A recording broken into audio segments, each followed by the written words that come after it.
बाबा जानी छा ॻाल्हि आहे? तव्हां परेशान था लॻो। सॉरी, आइंदा देर न थींदी। बाबा तोखे ख़बर आहे तू घर को ॿाहिरि निकिरंदी आहीं मुंहिंजी दिलि में खुटको थींदो आहे। तव्हांखे ख़बर आहे पुट तव्हांजो पीउ केॾो ज़ालिम आहे। बाबा कहिड़े पीउ जी ॻाल्हि था कयो? हुन पीउ जी जंहिं 6 महीने जी हुयसि ऐं मूंखे शहर मोकिले छॾियो। अॼु 20 सालनि जी थी वई आहियां पर कॾहिं पुछण बि न आयो आहे। जॾहिं त मुंहिंजी अमड़ वफ़ात करे वई हुनजी पुछा करण बि न आयो। छा अहिड़े इंसान खे पीउ चइबो? बाबा जानी जेकॾहिं हिनखे पीउ चइबो आहे त मां लावारिस थी भली आहियां। पुट तोखे मूं पालियो आहे, पंहिंजे पुट खां बि वधीक मां तोखे प्यार ॾिनो आहे। न रो पुट न रो। मुस्कान कल जेके तो नोट्स ॾिना मूंखे सम्झ में कोन था अचनि। मोगा सॼी ज़िंदगी का शइ सम्झ में आई थी? हा, तुंहिंजी उमिरि जा ऑफिसर थी विया पर तोखे त किथे पटे वाली बि कान मिलंदी। हा तुंहिंजो पीउ जो वेठो आहे पाण ई सिफारिश कंदो। हूं वरी पढ़ियल लिखियलनि खे कहिड़ियूं नौकरियूं मिलनि। हिननि वॾेरनि ऐं सियासतदाननि हिन मुल्क सां गॾु गॾु तव्हां जड़नि जो बेड़ो बि बोड़े छॾियो आहे। तुंहिंजी त सदाई मूं ते कावड़, रुगो मौलवी खे दर्स पई थी ॾी। तोखे छोकिरी न पर कंहिं मस्जिद जो मौलवी थियणु खपे। मौलवी रब पाक मूंखे मौलवी करे तॾहिं बि शुक्र, बाक़ी तो जहिड़ो मोगो न करे। हलवा वॾी ॻाल्हि आहे।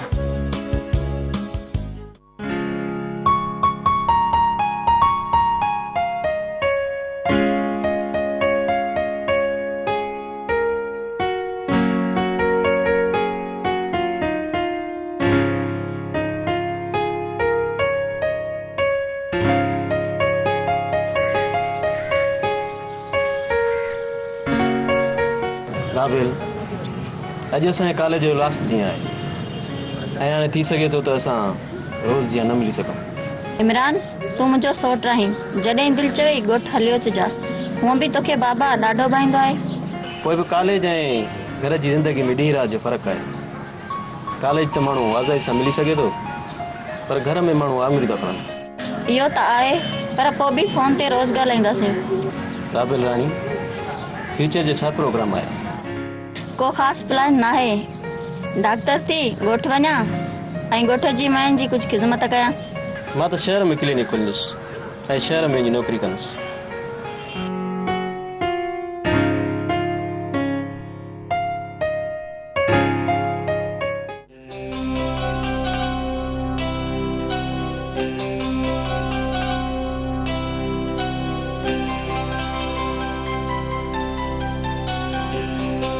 अची वञे पुट। शुक्र अल्हम्दुलिल्लाह मालिक जा लख एहसान आहिनि ऐं अॼु मां ॾाढो ख़ुशि आहियां पुट त तूं ख़ैर सां पढ़ी लिखी करे पंहिंजे ॻोठ पची आई आहीं ऐं डॉक्टरनी थी आई आहीं। शुक्र अल्हम्दुलिल्लाह। हा बाबा अती राबेली हिन ॻोठ जी पहिरीं डॉक्टरनी आहे जेका पढ़ी लिखी करे हिते मोटी आई आहे। बाबा हिन ॻोठ में स्कूल चालू थियो जा न? पुट तोखे त ख़बर आहे न वॾेरो जाबर वॾो ज़ालिम इंसान आहे। ॻोठ में स्कूल खोलण ई कोन थो अचे। उनजे करे मां तोखे तालीम हासिल करण जे लाइ शहर मोकिलियो। पंहिंजे भाउ वटि पढ़ाई पूरी करे डॉक्टरनी थी ऐं वापसि थी आई आहियां। मौला जा लख एहसान आहिनि। बाबा छा हिन ॻोठ में हिन वॾेरे जे ख़िलाफ़ आवाज़ उथाइण वारो कोई बि न आहे? पुट हिन ॻोठ जा माण्हू वॾा अबोझ आहिनि जो हिन ज़ाल में इंसान खां वॾो डिॼनि था ऐं मथे पुकारनि बि कोन था। छॾ पुट हिन ॻाल्हियुनि खे।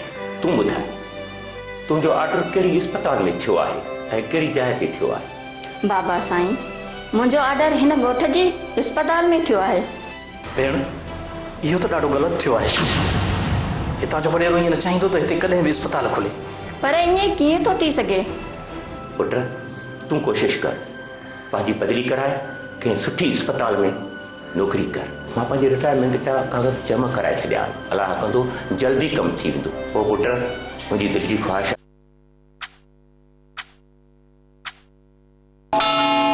This time check is brought to you by खास मिक्स चाय का एक्सपर्ट बनना है तो ट्राई करें नेस्ले एवरीडे। छोटा पैक बड़ा मजा। त मां तुंहिंजी शादी कराए छॾियां। हाँ आदि सोट मुख्तार डेली तुंहिंजी हिते प्रसाद ॻणाईंदो आहे। अदा अकबर इहो त ॻोठनि में ग़लति थी रहियो आहे। जेकॾहिं असां इन्हनि वॾेरनि जे ख़िलाफ़ कुझु न कंदासीं त असांजी ही क़ौम जो मुस्तक़बिल तबाह थी वेंदी। हा दा तव्हां सही था चओ। जेकॾहिं असां घर में वेही रहियासीं त सिंधी क़ौम जो मुस्तक़बिल तबाह थी वेंदो। असांखे सिर्फ़ वॾेरा न पर गोसरू मास्तरनि जे ख़िलाफ़ बि आवाज़ उथारणो आहे। इहो जेको वॾेरनि अंधेरी नगरी जो ड्रामो रचायो आहे इहो ख़तमु कंदासीं। सही थो चई अदा अकबर। दुनिया ॾींहों ॾींहुं तरक़ी कंदी थी वञे ऐं असांजी सिंध जे अंदरि तालीम खाते में एतिरी त करप्शन थी वई आहे जो स्कूलनि जा किरोड़नि जा फंड मिनिस्टर खां वठी क्लार्क ताईं पहुचनि था, पर उन्हनि खे केरु चवण वारो ई कोन्हे। क़ौम जो मुस्तक़बिल तबाह ऐं बर्बाद थी वियो आहे। अदा इन में असांजी आवाम जो ॾोह आहे। ॼाणी वाणी उन्हनि वॾेरनि खे वोट ॾींदा जेके असांजी सिंध जो मुस्तक़बिल तबाह था कनि।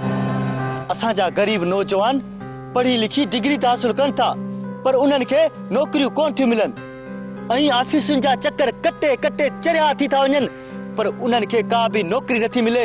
कापी कल्चर सरेआम खोलियो वियो आहे त जीअं सिंधी क़ौम जो बेड़ो तबाह थी वञे।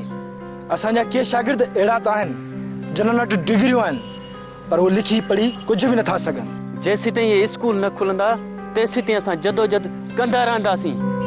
अॼु वचन था कयूं त इन्हनि वॾेरनि जे ख़िलाफ़ आवाज़ उथारींदासीं, पोइ भली असांजी जान हली वञे।